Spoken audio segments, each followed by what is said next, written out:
Halo, Assalamualaikum warahmatullahi wabarakatuh. Saya Muhammad Adnan Ramadan dengan NIM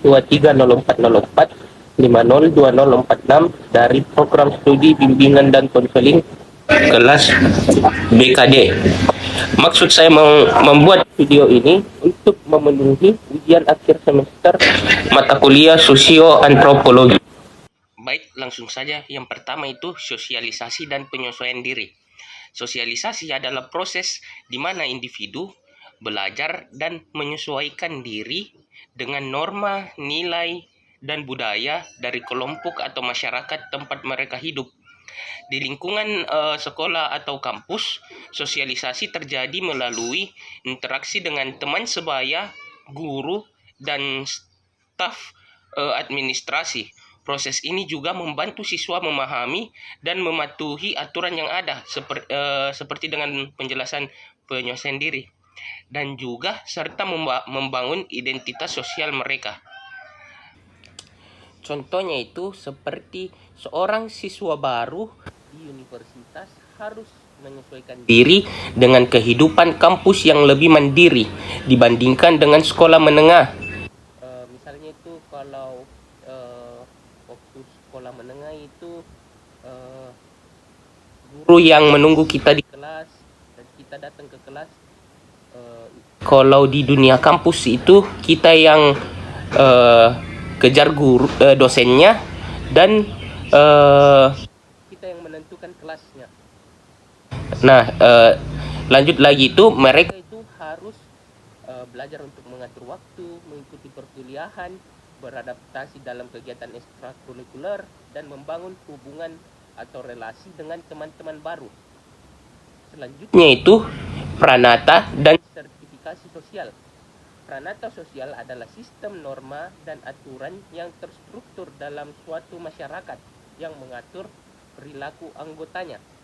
Dalam konteks pendidikan, sekolah dan universitas, pranata sosial itu yang berperan dalam mentransfer pengetahuan, nilai, dan keterampilan generasi muda. Sertifikasi sosial adalah pembagian masyarakat ke dalam lapisan-lapisan berdasarkan kekayaan, kekuasaan, dan prestasi.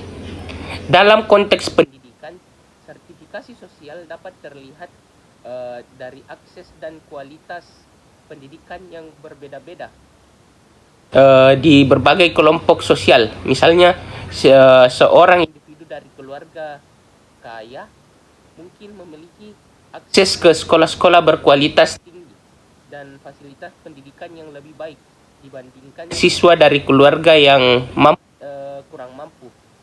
Contohnya itu di sebuah universitas ada program beasiswa yang ditunjukkan untuk membantu siswa berprestasi dari latar belakang ekonomi rendah agar dapat mengakses pendidikan tinggi yang berkualitas. Poin yang ketiga itu mobilitas sosial. Mobilitas sosial adalah pergerakan individu atau kelompok dari satu posisi sosial ke posisi sosial yang lain. Dalam sertifikasi sosial, pendidikan sering dianggap sebagai salah satu cara utama untuk mencapai mobilitas sosial. Karena melalui pendidikan, individu dapat memperoleh keterampilan dan kualifikasi yang memungkinkan mereka mendapatkan pekerjaan yang lebih baik dan meningkatkan status sosial mereka. Contohnya itu seorang mahasiswa dari keluarga miskin yang berhasil menyelesaikan pendidikan di universitas ternama dan mendapatkan pekerjaan yang baik di perusahaan besar, menunjukkan mobilitas sosial vertikal dari kelas ekonomi rendah menuju ekonomi yang menengah atau atas. Poin yang keempat yaitu perubahan sosial. Perubahan sosial adalah transformasi dalam struktur dan budaya masyarakat dari waktu ke waktu. Pendidikan memainkan peran penting dalam perubahan sosial dengan memperkenalkan ide-ide baru, nilai-nilai, dan teknologi kepada masyarakat. Perubahan dalam kurikulum, metode pengajaran, dan kebijakan pendidikan yang dapat mempengaruhi sikap, perilaku, dan kemampuan generasi muda yang pada gilirannya mempengaruhi perubahan dalam masyarakat secara keseluruhan. Contohnya itu pengenalan pendidikan berbasis teknologi di sekolah-sekolah dapat mengubah cara belajar siswa dan meningkatkan keterampilan IT atau teknologi mereka yang penting untuk bersaing di pasar kerja global yang sekarang. Hal ini juga mendorong perubahan dalam metode pengajaran dan pendekatan pembelajaran yang lebih interaktif dan kolaboratif. Selanjutnya itu kebudayaan. Kebudayaan mencakup semua aspek kehidupan yang mencerminkan cara hidup, nilai-nilai, kepercayaan, adat istiadat, dan praktik sehari-hari suatu kelompok atau masyarakat.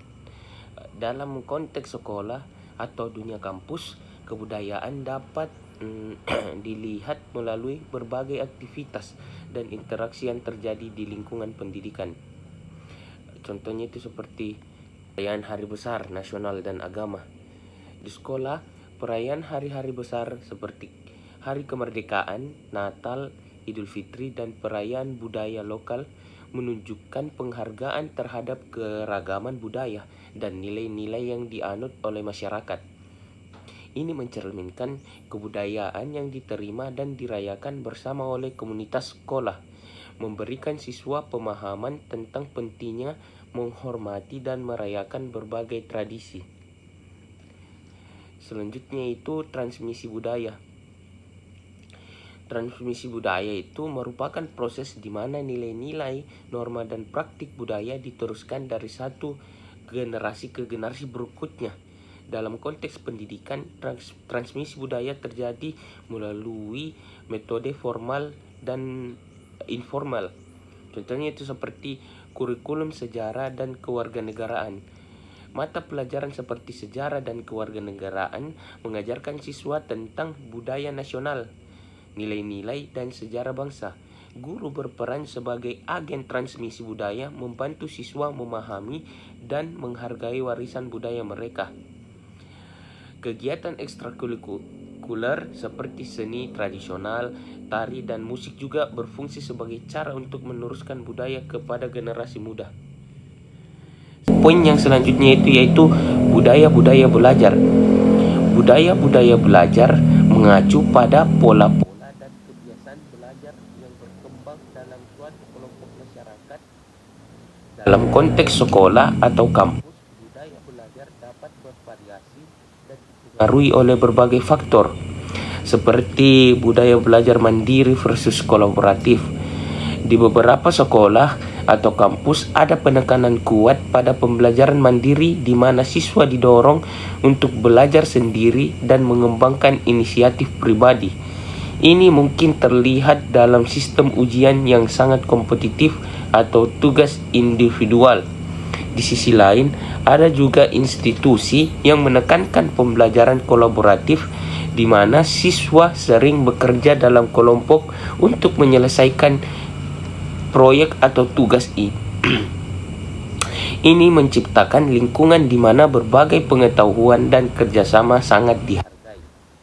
Poin yang selanjutnya yaitu pendidikan multikultural. Adalah pendekatan dalam pendidikan yang mengakui dan merayakan keragaman budaya di dalam kelas dan berusaha untuk memberikan pendidikan yang inklusif bagi semua siswa, terlepas dari latar belakang budaya mereka. Contohnya itu seperti program pertukaran pelajar dan pengajaran bahasa asing. Banyak sekolah dan universitas memiliki program pertukaran pelajar yang memungkinkan siswa untuk belajar di negara lain dan merasakan budaya yang berbeda secara langsung. Ini tidak hanya memperkaya pengalaman pribadi, akan tetapi juga meningkatkan pemahaman dan toleransi antar budaya. Pengajaran bahasa asing di sekolah juga merupakan bentuk pendidikan multikultural, memperkenalkan siswa pada bahasa dan budaya lain yang membantu mereka memahami dan menghargai keberagaman global. Hubungan timbal balik antara konsep-konsep tersebut dengan pendidikan, yaitu kebudayaan dan pendidikan berfungsi sebagai wahana untuk memperkuat dan mempertahankan kebudayaan melalui kurikulum dan kegiatan sekolah. Nilai-nilai budaya diajarkan dan diwariskan kepada generasi muda. Selanjutnya, transmisi budaya dan pendidikan. Transmisi budaya dalam pendidikan membantu membentuk identitas siswa dan mempersiapkan mereka untuk menjadi anggota masyarakat yang aktif dan bertanggung jawab. Guru, buku, teks, dan kegiatan sekolah semua berperan dalam proses ini. Selanjutnya yaitu budaya-budaya belajar dan efektivitas pendidikan. Memahami budaya belajar siswa dapat membantu pendidik menyesuaikan metode pengajaran mereka untuk lebih efektif. Misalnya, mengenali referensi siswa untuk belajar kolaboratif dapat mendorong penggunaan proyek kelompok dan diskusi kelas. Selanjutnya, yang terakhir itu pendidikan multikultural dan inklusi. Pendidikan multikultural memastikan bahwa semua siswa merasa dihargai dan dihormati. Yang penting untuk menciptakan lingkungan belajar yang inklusif. Ini juga mempersiapkan siswa untuk hidup dan bekerja dalam masyarakat yang semakin beragam.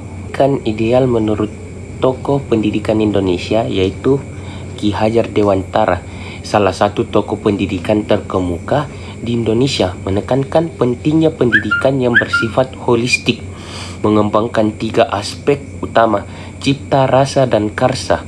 Filosofi pendidikan Ki Hajar Dewantara juga menekankan pada pentingnya interaksi sosial yang sehat, kebebasan berpikir, dan lingkungan belajar yang mendukung perkembangan karakter siswa. Selanjutnya itu fenomena pubbing di sekolah atau kampus. Pubbing atau perilaku mengabaikan orang di sekitar dengan lebih berfokus pada ponsel adalah fenomena semakin umum di lingkungan sekolah dan dunia kampus. Perilaku ini memiliki dampak negatif yang signifikan terhadap interaksi sosial, prestasi akademik, dan kesehatan mental. Yang pertama itu dampak pada interaksi sosial. Idealnya, pendidikan menurut Ki Hajar Dewantara mengutamakan interaksi sosial yang sehat dan mendukung perkembangan karakter melalui kebersamaan dan gotong royong. Realitas, pubbing mengganggu interaksi sosial antar siswa. Siswa yang sering terlibat dalam pubbing cenderung memiliki hubungan yang kurang harmonis dengan teman-temannya. Mereka mungkin merasa kesepian dan terisolasi karena kurangnya komunikasi tatap muka. Poin yang kedua yaitu dampak pada prestasi akademik. Ideal. Pendidikan yang ideal mendorong siswa untuk fokus pada belajar, berpikir kritis, dan mengembangkan potensi akademik mereka. Realitasnya itu, pubbing sering kali mengakibatkan penurunan konsentrasi di kelas yang berdampak pada menurunnya prestasi akademik. Siswa yang terlalu sibuk dengan ponsel, mereka seringkali tidak memperhatikan pelajaran dan tugas sekolah yang akhirnya menghambat proses belajar. Yang ketiga itu dampak pada kesehatan mental. Idealnya, pendidikan ideal mendukung kesejahteraan emosional dan mental siswa, memberikan dukungan emosional dan membangun lingkungan yang positif. Realitas, pubbing dapat menyebabkan meningkatnya kecemasan dan stres siswa. Siswa juga mungkin menggunakan ponsel sebagai pelarian dari masalah pribadi atau tekanan akademik. Tetapi ini seringkali memperburuk kondisi mental mereka. Gap antara konsep pendidikan ideal dan realitas sosioantropologi, yaitu yang pertama itu interaksi sosial ideal. Siswa harus belajar dan berkembang dalam lingkungan sosial yang mendukung, di mana interaksi antara individu dihargai dan difasilitasi. Gapnya itu, pubbing menciptakan hambatan dalam membangun interaksi sosial yang sehat. Banyak siswa lebih memilih interaksi virtual daripada tatap muka, mengurangi kualitas hubungan sosial mereka. Fokus akademik.